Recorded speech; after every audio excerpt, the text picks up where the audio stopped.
Hey, howdy, and welcome to Camp Dog Workshop on a Monday afternoon. This is another peek into how things get developed here at the workshop.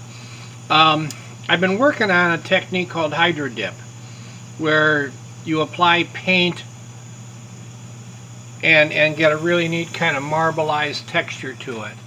And I like this look a lot. At first, I didn't think I was going to like it, but the more I play with it, the more I like it.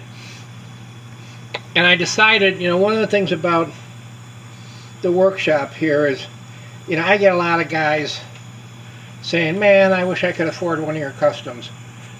And I know the more exotic ones get pretty pricey, but I thought, I wonder if I can come out with something that the average working guy can buy without his wife making him sleep on the sofa for a week. And that's why I'm developing this hydro dip.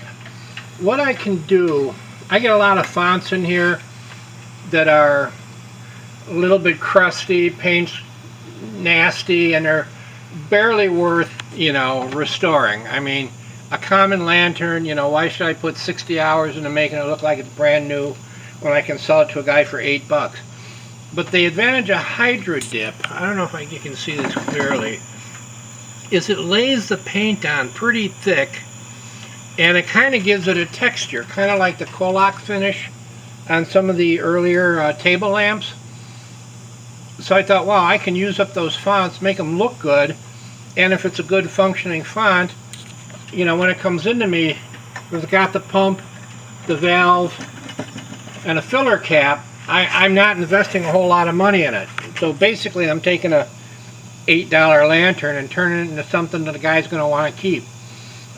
With just a little extra plumbing, I extend the burner unit on it, and it looks pretty cool. The issue, though, is to keep the price down. I pick up shades at the thrift shop, and these are just like electrical lamp shades, and they're not really made to resist a lot of heat. But if I can get them for $2, that keeps the price on this down. So I knew that one of the things I'd have to do is somehow insulate the shade from the heat of the mantles.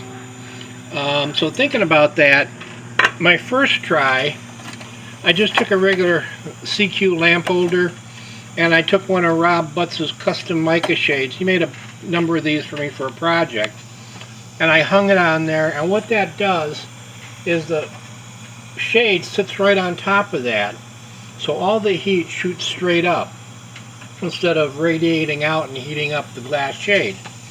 So I did a couple test burns with that, and that technique really, that heat management technique worked really, really good. The issue is, though, Rob's craftsmanship is beyond words. It's so good. And, craftsmanship doesn't come cheap. If I put custom mica shades from Rob on it, I'd have to significantly increase the cost of these, I'm calling them hydro lamps. Increase one of the hydro lamps. So I had to come up with a way to do this effect with the heat chimney only as cost efficiently as possible. So my next attempt was this. What I did was I figured out a way to hang a mason jar. Cut the bottom off the mason jar and thought, wow, that's really cool. It worked good, and the problem is mason jar being so close to the mantles, it cracked. So I thought, yeah, that's not going to work. And then I thought, okay, what about mica again? Let's think about rethink mica. I have a very, very old, early GPA Kitson lamp, and it used mica shades.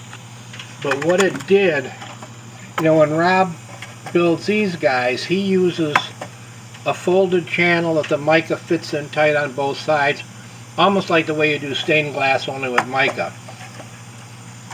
On the Kitson shades, because mica has resilience, they just wrap pieces of mica around standards, and the springiness held in place.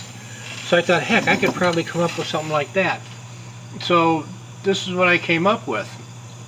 And once again, trying to recycle stuff. I recycle in that, not because I particularly care about the environment, which, yeah, everybody does, I know that. but recycling saves you a lot of money. What this is actually 2 pieces of empty propane tanks. This top thing is cut out of a propane tank, and the bottom piece is a large propane tank.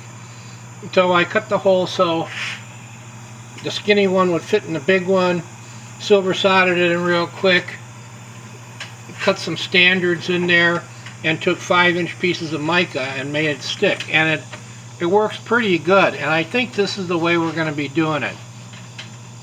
My target price was to be able to get one of these delivered to a guy for under $100, but unfortunately this particular technique takes $15 my cost on mica, so it's going to be a little over $100, but as close to that as possible. Anyway, what that does is it vents the heat.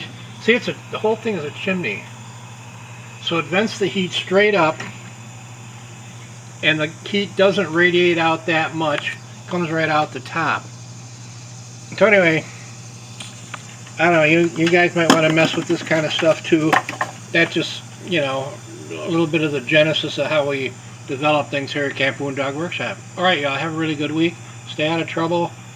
And be sure to get your vaccine when President Joe comes out with the new one that he's going to want everybody to take. Alright, that's it. I'm out here. Goodbye.